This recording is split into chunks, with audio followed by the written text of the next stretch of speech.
Hello guys, in this video I am going to show you how to keep track of your sleep and indicate sleep duration when you fall asleep and when you woke up at the period calendar application.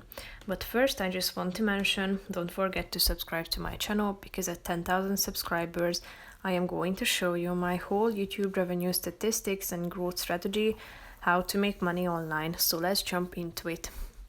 First of all, open the app on your phone, put in your password,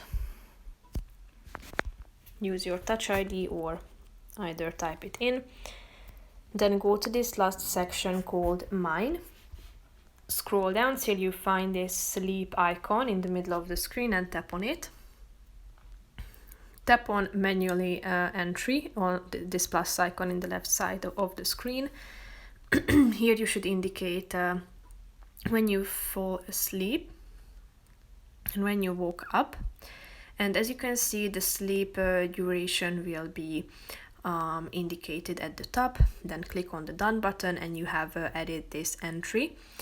You can also record your sleep. So when you go to bed, tap on this auto record function, and when you wake up at the morning, tap on the tap to stop button and you will be able to see the sleep duration. Now click on the details option and you will see a chart indicating your sleep, and that's how you can keep track of your sleep duration. So that's pretty much it for this video, guys. I hope you found it helpful. If you did, consider subscribing and see you in the next video. Bye bye.